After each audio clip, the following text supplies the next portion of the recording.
Bonjour à tous. Alors, aujourd'hui, je suis ravie, ravie, ravie, ravie, ravie. Je suis émerveillée devant ce rebond du gouvernement. Extraordinaire. C'est extraordinaire. On date du 25 mars. Des mesures révolutionnaires. Plus que ça, même, des mesures hyper révolutionnaires ont été prises par le Premier ministre en personne, Édouard Philippe. Bravo, alors là. En matière de réactivité, il se pose là les doigts, hein, dis donc. Alors ouais, on attendait des mesures pour les EHPAD, bien sûr. Parce que bon, entre parenthèses, je vous rappelle que les décès intervenus dans les EHPAD ne sont pas comptabilisés par le professeur Salomon, ou le politicien Salomon qui vous parle tous les soirs à 19h, ils ne sont pas comptabilisés. Donc ils sont invisibles. Mais bon, ces personnes âgées en EHPAD, elles existent, elles sont bien là. Il y a des manques. Il y a des manques de gel, il y a des manques de masques, il y a des manques d'effectifs, il y a un épuisement des soignants, il y a des familles qui sont dans l'impossibilité de voir leur famille. Très bien. Bon. Et le gouvernement annonce enfin des mesures. Alors là, moi j'applaudis. J'applaudis. Mais alors, ok, quelles mesures a annoncé le gouvernement? Est-ce qu'ils ont annoncé des arrivées massives de masques? Est-ce qu'ils ont annoncé des arrivées massives de gel? Est-ce qu'ils ont annoncé des arrivées massives de tests? Ah non. Ah bah non, ça non, hein, pour les EHPAD, je leur doute de... je leur doute de miser sur les retraites, là, il y a quelque chose qui Enfin bon, bref, je polémiquerai pas sur le sujet, mais bon, c'est vrai que ça fera moins de gens à indemniser, mais bon, ça c'est du cynisme total, je l'assume. Et le gouvernement, donc Édouard Philippe, en toute sa prestance, en toute sa solennité, toutes ses responsabilités, prend des mesures. Ah là, je suis contente, content quand j'ai entendu qu'il y avait des mesures prises pour les EHPAD. Je peux vous dire que j'étais prête à re-signer pour la REM. Et puis j'ai lu ces mesures. J'ai lu le point de presse, en tout cas sur le fil Telegram, il y a un point de presse officiel qu'il faut absolument regarder, suivre et surtout croire. Alors j'ai lu, ouais. Première mesure. Là, je peux vous dire que celle-ci, elle m'a convaincue. Hein. Première mesure, suspension des visites. Là, t'as la bonne idée. La bonne idée, ça fait des mois que ça existe. Oui, mais le gouvernement le prononce maintenant. C'est bien. Le gouvernement fait dans le recyclage, en fait. C'est très écologique, le gouvernement. Il fait dans le recyclage d'une mesure qui existe depuis des semaines maintenant. Tous ceux qui, malheureusement, ont des parents, grands-parents en EHPAD, le savent. Nous ne pouvons plus aller voir nos proches. Mais je me suis dit, ça peut pas quand même être... ça peut pas être la seule mesure qu'il annonce, c'est pas possible, c'est pas possible. Parce qu'annoncer une mesure qui existe déjà, à part de la communication, je ne sais pas ce que c'est. Alors j'ai lu un petit peu plus loin. Attentivement, très attentivement, chaque mot compte, attention, parce que dans la communication gouvernementale, présidentielle, il faut bien faire attention aux termes employés. Alors je suis allée plus loin, et là j'ai vu, et là je peux vous dire que, ça pourrait être de la mesure, c'est de la mesure. Limitation drastique, parce que nous sommes en guerre, drastique, des déplacements. Ah bien. Donc ce qui veut dire, en gros, vous voyez, que nos personnes âgées, nos parents, nos grands-parents, on les confine dans leur chambre. Ah bah oui, il n'y a pas de masque, il n'y a pas de gel, il n'y a plus de personnel soignant, donc on les confine dans leur chambre. Et on attend quoi? On attend qu'ils partent, qu'ils meurent. Donc voilà les annonces du gouvernement. Voilà ce que nous propose le gouvernement face à cette crise sanitaire dramatique où tous savons que les personnes les plus âgées, mais pas qu'elles, sont exposées. Alors moi, ça me fait doucement rigoler. Ça me fait doucement rigoler. On nous annonce des choses qui existent déjà. Alors là, faut être fort. Faut être fort, ou alors faut vraiment être acculé devant son irresponsabilité. Je ne sais pas qui c'est qui conseille notre Premier ministre, je ne sais pas qui c'est qui conseille notre président. Si c'est Sibeth Ndiaye, oula. Alors allez cueillir des cerises, hein. Ça vaut mieux. Mais enfin, tout ça pour vous dire que je suis scandalisée. Je suis scandalisée par l'irresponsabilité totale de ce gouvernement, de ce président. Alors, vous allez me dire, oh ben c'est déjà bien. Ah oui, c'est déjà bien, mais ça existe depuis longtemps. Alors, elle est où? Elle est où la nouveauté? Elle est où la nouveauté? Elles sont où les vraies mesures? Les mesures qui permettraient de protéger un peu plus nos anciens? Bah, il faut attendre. Il faut attendre parce que les communicants, vous comprenez, sont en train de faire des expertises, des sondages, des analyses. Faut attendre la fin de l'épidémie, en gros. En gros, on saura, voilà, à peu près quelles mesures il faut prendre. Sauf que ce sera trop tard, parce qu'à la fin de l'épidémie, la question, elle se posera plus. C'est maintenant qu'elle se pose. Alors ouais, c'est vrai, il a pris des mesures. On ne peut pas dire qu'il n'a pas pris des mesures. Ça, on ne pourra pas le dire. Non. Mais on pourra s'interroger sur la nature des mesures qui ont été prises. Ouais.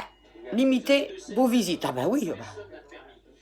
Ça, c'est oui, c'est une nouveauté, oui. Ça, c'est une nouveauté. Limitation drastique des déplacements.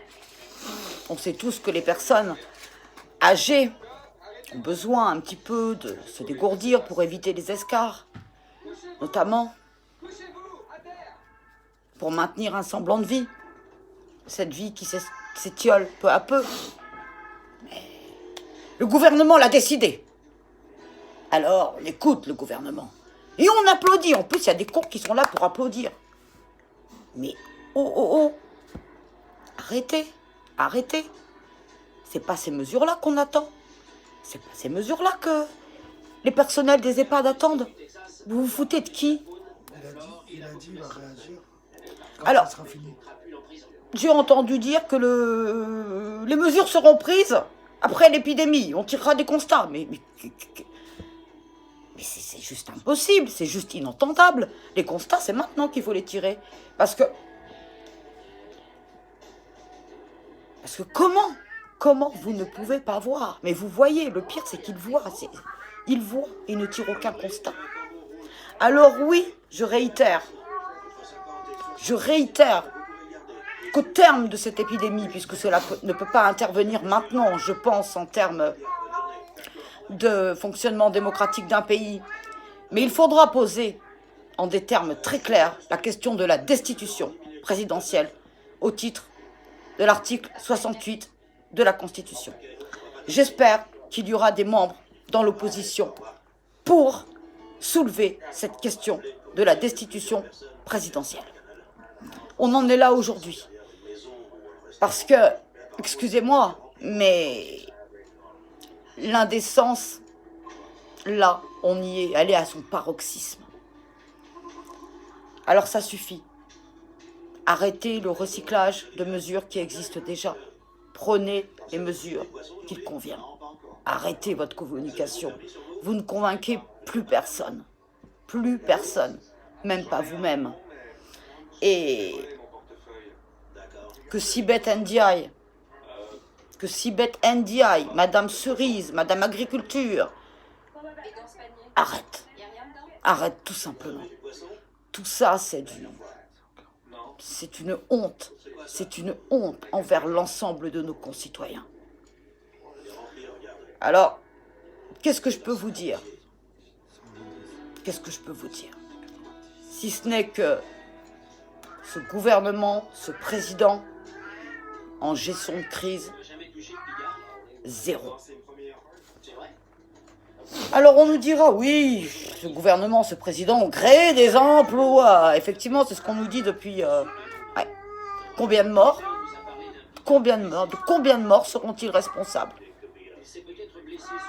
Oui, il y a eu tant de morts, mais nous avons créé des emplois. Oui, Alors qu'est-ce qui prévaut chez ce gouvernement et ce président?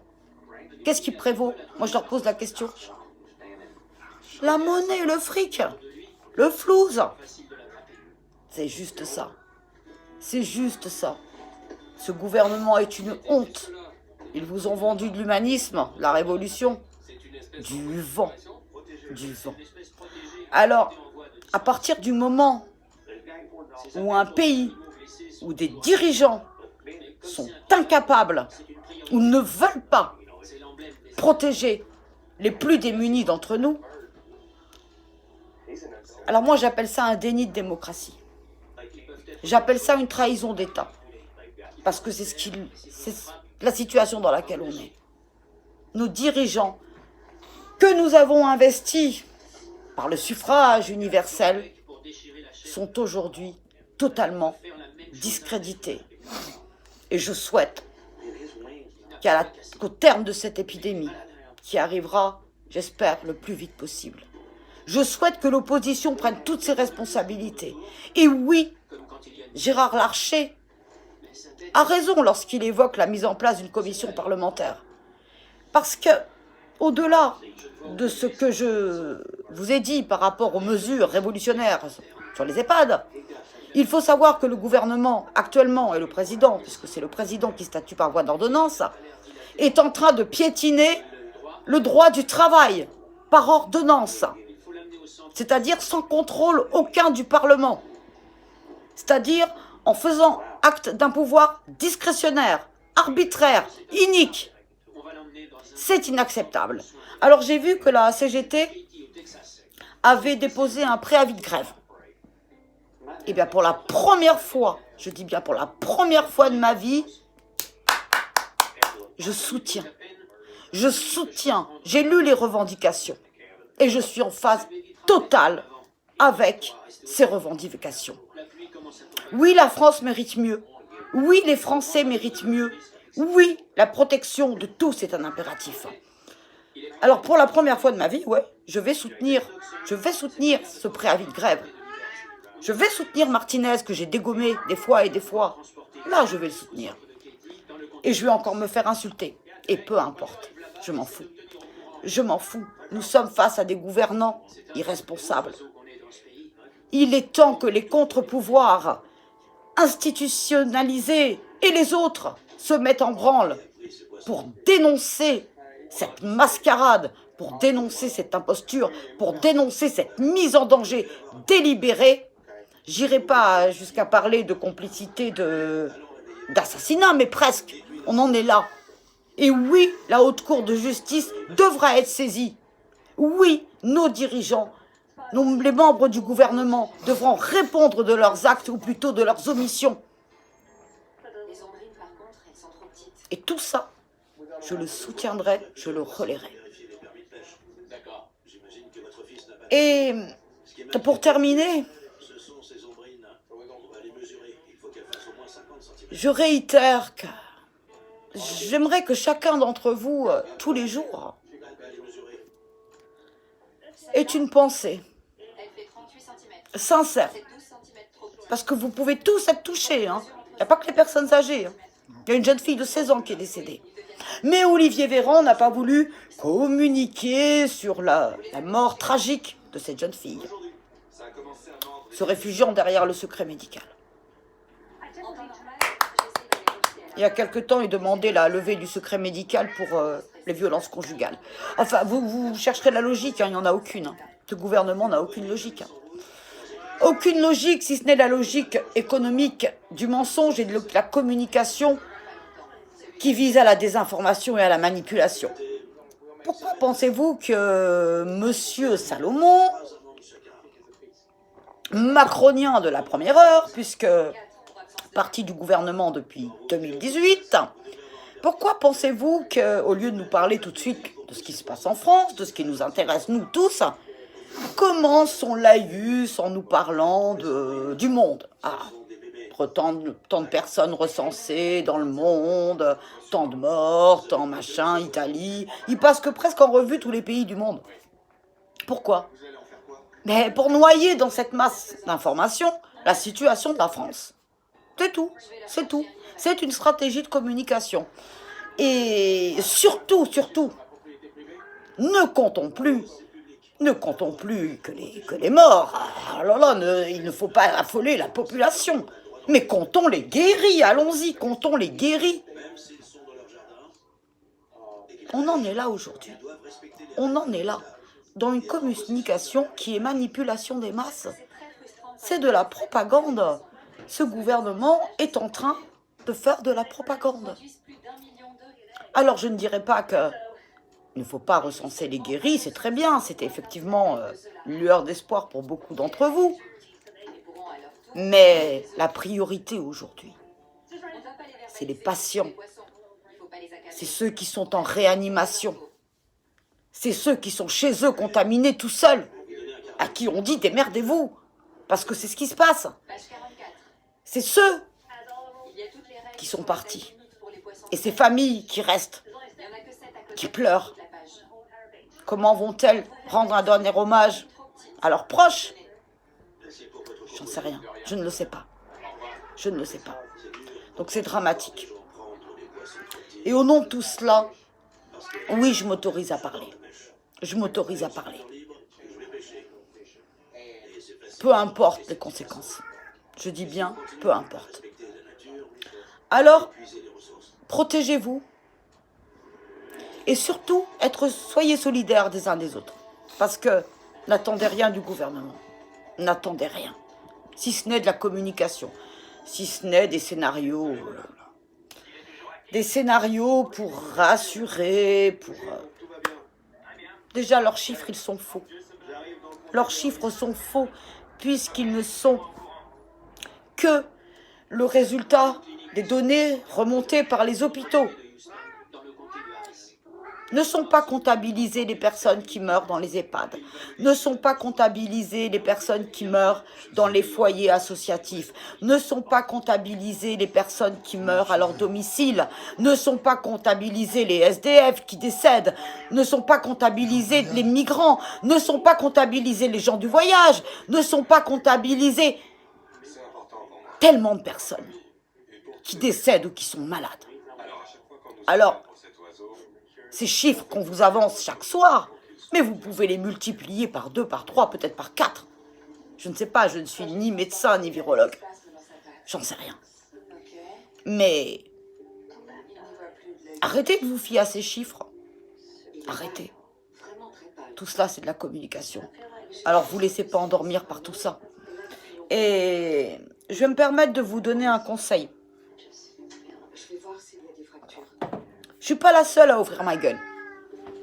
Je ne suis pas la seule à ouvrir ma gueule. Il y a quelqu'un qui l'ouvre. Et cette personne, j'ai envie d'en parler aujourd'hui. Allez sur Olive la page. Ok, vous me direz c'est un gilet jaune. Rien à faire. Au moins, cet homme a le mérite d'avoir une parole de vérité.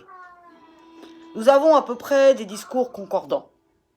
Je vous invite à l'écouter, à regarder ces vidéos, indépendamment du fait qu'il soit gilet jaune. Écoutez-le, écoutez-le aussi. Alors je me permets de... Je m'allie avec lui.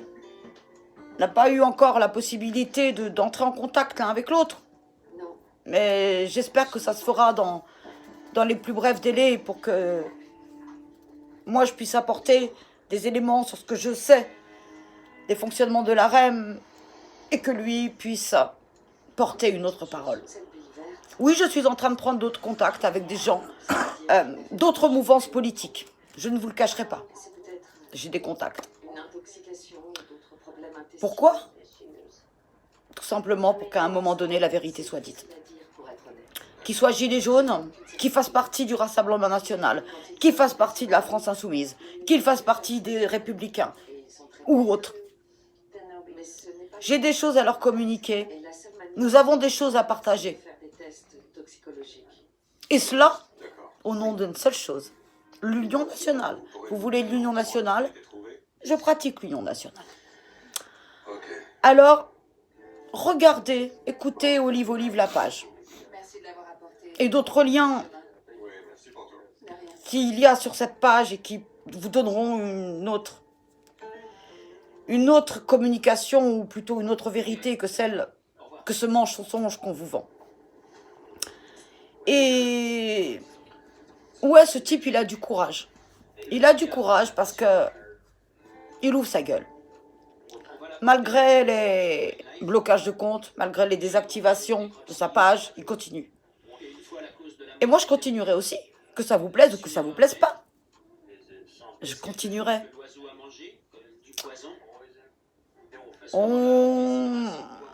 Je reçois beaucoup de messages d'injures, de menaces, d'insultes. Je m'en fiche. Sûrement. Je m'en fiche. Mais je vous demanderai une seule chose.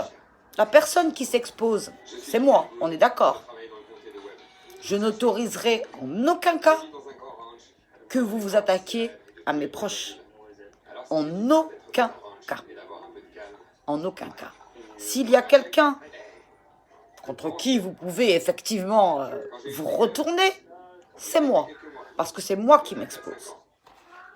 Pas mon entourage. Quand on publie des trucs qui Je vais être claire avec ça. Parce que là, je serai intransigeante. Intransigeante. Et sachez que je peux aller très loin quand on touche à des gens qui me sont chers. Je peux aller très, très loin. D'accord? Donc, j'ai un conseil, arrêtez. des choses fausses. Nous, je dis bien nous, publions la vérité. Nous ne mentons pas, contrairement à ce gouvernement et ce président. J'ai constaté d'ailleurs que pénurie de masques, mais pas pour Macron. Macron, il va dans un hôpital militaire complètement vide, parce qu'il n'y avait pas d'essence, l'électrogène ne marchait pas. Il y va, Ça dedans. il n'y avait personne dedans, mais il a un masque. Oh. Bon, en même temps, il n'a pas respecté la distance de sécurité parce qu'il était juste à côté du général ou colonel, enfin je sais pas. Bon, je crie pas sur les armées, hein. Merci beaucoup les militaires, merci beaucoup. Je crie sur l'indécence de nos pouvoirs politiques. Macron, il a des masques, ça. Il a des masques. Brigitte, elle ne doit pas être en manque, en pénurie de masques non plus, ni les membres du gouvernement. Ils sont testés. Les tests, je pense que sont disponibles pour les éminents dirigeants de notre beau pays, la France. Ça, il ne doit pas y avoir de pénurie à l'Élysée. Hein. Ouais.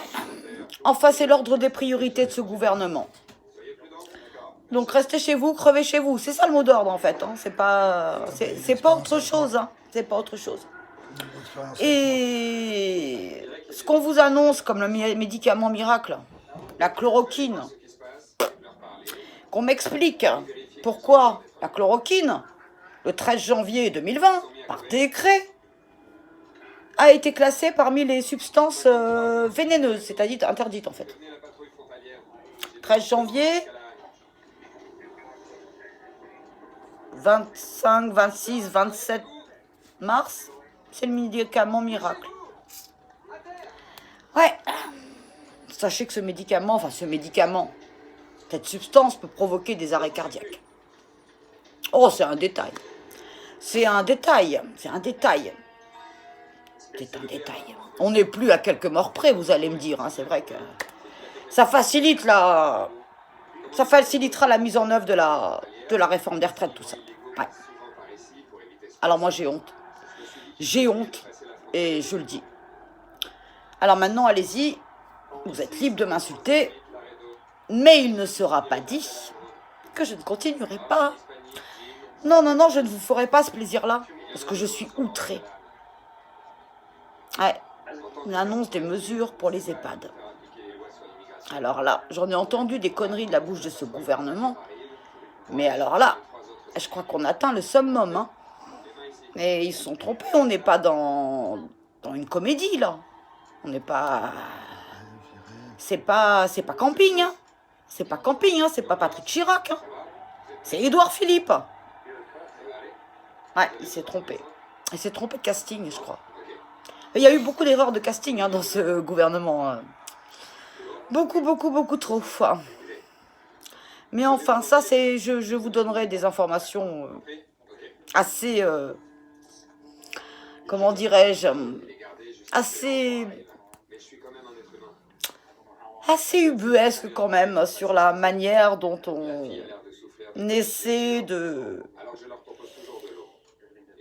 recruter les membres du gouvernement et de l'AREM. Un conseil, si vous avez plus de 47 ans, vous ne serez pas retenu. Si vous êtes rebeu, vous avez peu de chance. Hein. Si vous êtes homosexuel, bon, ça se discute parce que... ça se discute, mais bon, attention. Par contre, si vous êtes plutôt jeune, dynamique, joli, bel homme, belle femme, que vous avez rien dans le ciboulot, là vous avez des chances. Parce que ce qui compte, c'est la vitrine. Et on m'a dit, le gouvernement, le président veut autour de lui une équipe. Vous vous rappelez d'Alerte à Malibu? Non, Pamela Anderson, tout ça, David Hasselhoff, tout ça. Eh ben, il veut une équipe comme ça autour de lui. Ah, yeah, du bling-bling, du bling-bling. Des jolies filles, des beaux mecs. Voilà comment on pense les remaniements ministériels. Ça en dit long quand même sur la responsabilité de nos gouvernants et sur leur souci de l'intérêt général. Ouais, ça en dit très long. Donc j'arrêterai ma diatribe pour aujourd'hui, mon monologue. Mais vous y êtes habitués. Hein. Je sais qu'il y en a qui adorent, je sais qu'il y en a qui détestent. Quel bonheur d'attirer l'attention de toutes ces personnes que je dérange. C'est vraiment flatteur à un point, vous ne pouvez pas vous imaginer. Et ben je continuerai. Et puis, je vais essayer de contacter Olive. Et on va voir ce qu'on peut faire tous les deux. Voilà. Donc, je vous dis à très bientôt pour de nouvelles aventures. Parce qu'il faut mieux le vivre comme ça. Hein. Je vous dis, sinon, moi, je pleure toute la journée, je me mets une balle. Vous allez me dire, faites-le. Je sais qu'il y en a qui vont me dire ça. Je ne vous donnerai pas ce plaisir-là, les amis. Et je continue. Je continue à ma manière.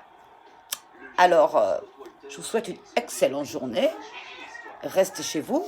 Crevez chez vous. Protégez-vous, protégez les autres. Je veux quand même terminer sur une note extrêmement sérieuse puisque nous sommes dans une situation dramatique. Donc je ne vais pas rire sur ce que nous ne devons pas rire. Et un grand respect pour les patients, pour les victimes, pour les familles et pour tous ceux qui sont en première ligne. Les pompiers, les forces de l'ordre, les caissières, les routiers, alors évidemment les aides-soignants, les médecins, bien évidemment, tous ceux qui, les pharmaciens, tous ceux qui, voilà, qui font don de leur personne pour essayer de sauver des vies. C'est pas le gouvernement qui sauvera des vies, c'est des individus comme vous et moi. Je vais vous raconter une petite anecdote. Je suis allée l'autre jour, j'étais en train d'écouter le live d'Olive. Et il y a une dame que je ne connaissais ni d'Adam ni Ève, qui poste un message de détresse. Elle a le coronavirus, le SAMU est venu, elle a une petite fille de 5 ans à risque. Le SAMU est reparti en lui disant « Vous restez chez vous, on n'a pas les moyens, vous restez chez vous ». Cette dame vit dans un tout petit village, à Limoges, dans une campagne éloignée. Et elle envoyait un message de détresse. Comment je peux avoir des masques? Comment? Je n'en ai pas. Je suis à risque, j'ai le coronavirus, je vais contaminer ma petite fille. Comment? Eh bien, moi, ma réaction, elle a été simple. J'ai tout de suite contacté cette dame par Messenger. Et oui, je vais lui faire livrer des masques. Tout simplement. Sans rien demander en retour. Alors, je veux pas de médaille, hein. J'ai pas besoin de médaille. Je veux pas de médaille. Cette dame, je lui demande rien en retour. Si ce n'est qu'elle guérisse. Qu'elle guérisse et que sa petite fille continue à vivre comme un enfant doit vivre. Et cette dame me disait au téléphone, mais je vais pas voir ma petite fille grandir. Je vais pas la voir grandir. Et je peux même pas l'embrasser. Alors ça, moi, j'ai pas pu. J'ai pas pu, je ne peux pas. Alors je lui ai envoyé des masques. J'espère qu'elle va les recevoir le plus rapidement possible. Et j'espère que... Voilà. Alors tous essayez de faire ces petits gestes. Même si vous devez sortir un peu d'argent. Faites-le, c'est rien. C'est rien, c'est quoi 50, 60 euros pour une vie, c'est quoi? C'est rien. Alors, entraidez-vous, vraiment. Faites preuve de solidarité. C'est le message que je veux faire passer au-delà de tout ça. Attendez rien de nos autorités. C'est pas eux qui viendront déposer des masques et du gel auprès de votre porte. C'est pas eux. Alors aidons-nous tous les uns les autres, indépendamment de nos couleurs politiques.